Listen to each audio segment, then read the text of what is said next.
Bueno, a mí me tocó hablar sobre el desarrollo social y la personalidad en la adolescencia. Bien, la personalidad viene en una etapa de transición. Entonces recordemos que la personalidad adolescente se va caracterizando por tener un periodo de transición de la infancia hacia lo que es la adultez. Entonces vamos viendo un momento en donde se va recapitulando, el pasado y la preparación para determinados temas que son vitales, como la identidad personal, el grupo de amigos, los valores. Se habla también de la sexualidad, pero también se habla de la experimentación de nuevos roles.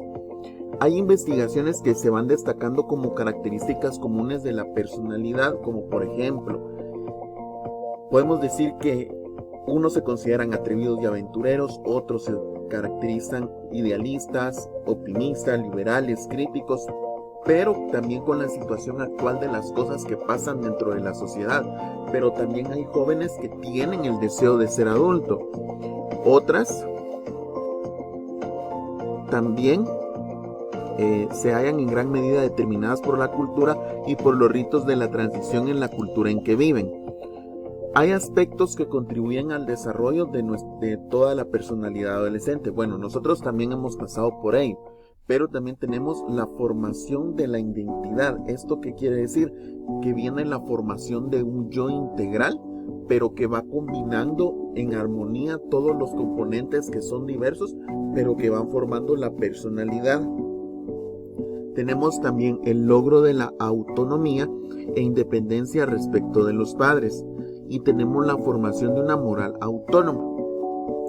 Vamos a hablar un poquito acerca del yo y de la identidad personal.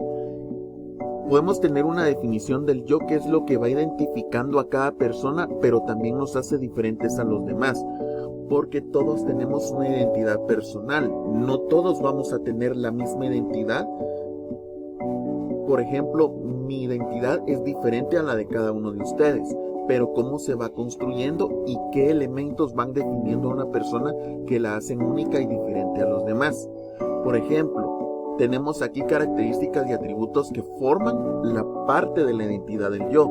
Por ejemplo, a los reyes tenían nombres muy poderosos, sobrenombres que tienen una identidad. Por ejemplo, teníamos a Alfonso X, que se le denominaba el sabio, Pedro el inteligente, Carlos I el cruel, dependiendo de la forma del carácter que tuviera la persona, Felipe II el hermoso, Juan el empecinado y el actual, que es Felipe de Borbón. Son títulos o características que están formando identidades de un yo.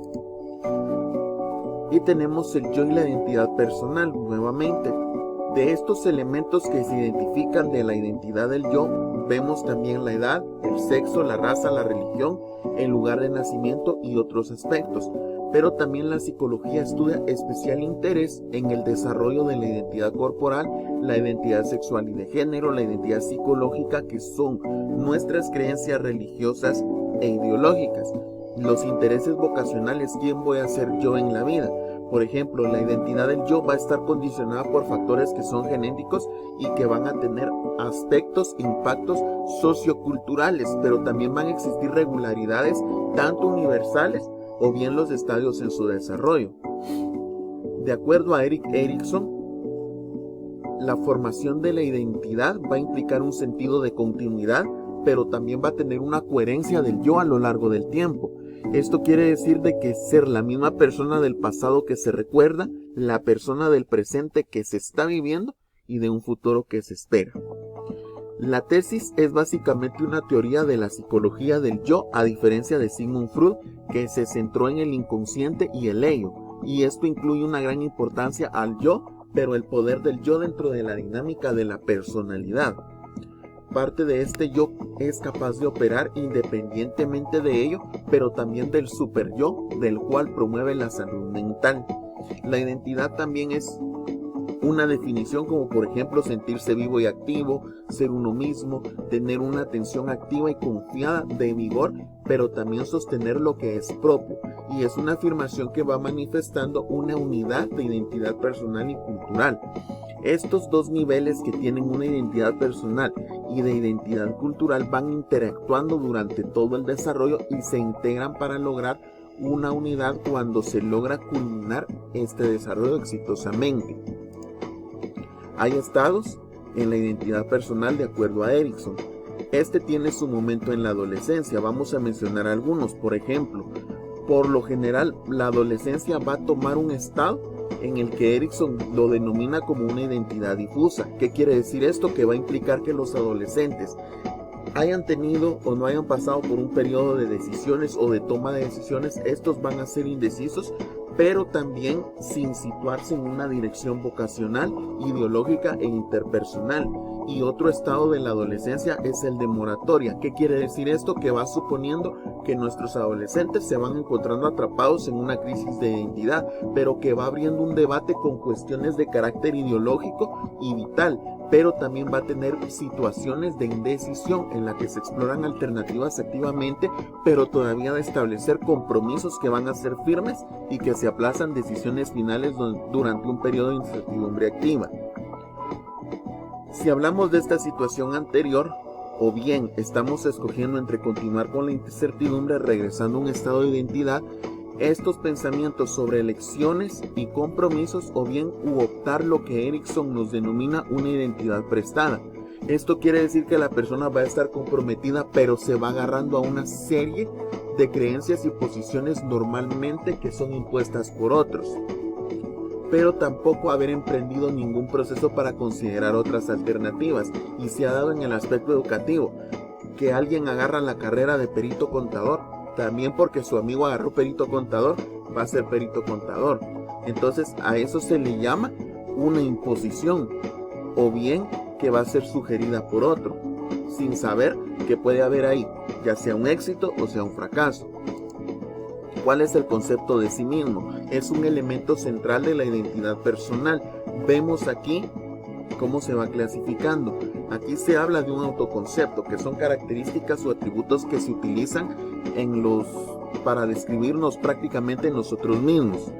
Aparece lo preescolar, que los niños se caracterizaban por describirse a sí mismos utilizando atributos externos como la apariencia física, y estos utilizan rasgos externos.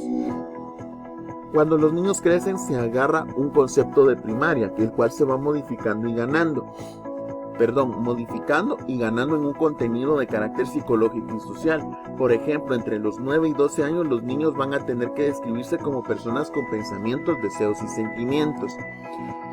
Tenemos la autoestima, que es el componente afectivo del autoconcepto, y la autoestima va a ser una referencia al aspecto evaluativo, valorativo y enjuiciamiento de un conocimiento que de sí mismo van a tener las personas, y la autoestima se va relacionando con el éxito escolar y con el lugar de control. Voy a mencionar alguna consideración. Por ejemplo, en el caso de la maduración sexual, algunas investigaciones van señalando que todos los aspectos principales de la representación del cuerpo son la eficiencia física y el atractivo corporal, y que estos se van a relacionar con aspectos que son poco importantes y que no tienen una índole psicoafectiva. Por ejemplo, el autoconcepto y la autoestima, que no son iguales. Gradualmente también los adolescentes se van a mostrar atraídos, no solo por su propio desarrollo y el de otros, sino que también por el sexo opuesto. Este comportamiento comienza más antes de la pubertad, entonces este desarrollo posibilita el mantenimiento de una relación sexual plena. La edad de inicio en las relaciones varía de un adolescente a otro y depende de los factores como lo son el género, la educación, la estructura como está conformado psicológicamente sus relaciones familiares, pero también la madurez biológica que tenga. Y aquí podemos ver un ejemplo. Un flirteo, por ejemplo, esta es una formación para evitar la prevención de embarazos no deseados. Entonces, a esto se le llama flirteo, que es una comunicación entre un chico y una chica. O sea, como decimos actualmente, están ligando, ¿verdad? Entonces, en este caso, es la primera posición, ¿verdad? Tener una amistad, pero también hay que tener mucho cuidado. En el caso del noviazgo, tener una formación sexual para la prevención de embarazos no deseados. Ahora bien, concluyendo en esto, en la adolescencia se va a producir una confusión y también una crisis de la identidad, que no están convencidos de lo que no quieren ser y también no están convencidos de lo que son. no tienen convicciones formadas, también esto se refleja en su forma de vestir, sus cambios, peinados, gustos e intereses. Por ejemplo, quieren ser parte de una secta, de una tribu urbana, etcétera, y hasta de una banda, y se aprovechan de esta confusión para poderlos captar. Ahora tenemos factores de riesgos en la formación de la identidad personal. Hay varios aspectos entre los que puedo mencionar así rápidamente: problemas familiares, conflictos conyugales que no son populares, que tienen baja competencia, rendimiento escolar. Factores protectores: podemos tener buenas relaciones con los padres y adultos significativos. Pueden tener una sensación de pertenencia a un grupo de pares que proporciona apoyo y contención, y la sensación de competencia o eficacia en alguna área. El desarrollo social de la adolescencia: podemos tener a los adolescentes y la familia, la relación entre padre e hijo. Tenemos aquí, por ejemplo, tipologías de estilos parentales. Por ejemplo, tenemos el estilo autoritativo, que son demandas, expectativas de madurez, la atención e interés. El estilo autoritario, que es la indiferencia y pocos atentos a las iniciativas infantiles. Un estilo permitivo, que hay una menor demanda madurativa, comunicación poco efectiva y unidireccional. Investigando aparte de lo que se leyó, pude ver también la tipología de estilos educativos paternos, entre los que yo puedo mencionar aquí, en este ejemplo, el estilo autoritario, que son normas abundantes y rígidas y que tienen exigencias sin razones. Y aquí viene una rebeldía por impotencia, la actitud de huida, de engaño, la baja autoestima y también la agresividad o la sumisión. El estilo democrático, que son normas claras y adecuadas a la edad del adolescente, un uso razonable también de premios como castigos, cómo se portan, el uso del refuerzo verbal positivo. Aquí se adquiere buen nivel de autoestima, la adquisición de un sentido responsable y el aprendizaje para tomar decisiones. El estilo permisivo: estas son pocas normas o no se aplican, pero también trae consecuencias. Vemos la concesión de todos los deseos, justifican o perdonan todos los errores de los padres y el intento de evitar todos los problemas. ¿Qué es lo que causa esto? Una dependencia a estas cosas, un escaso autocontrol en todo lo que hagan, la baja tolerancia a la frustración, la inseguridad y actitudes que son egoístas hasta con ellos mismos.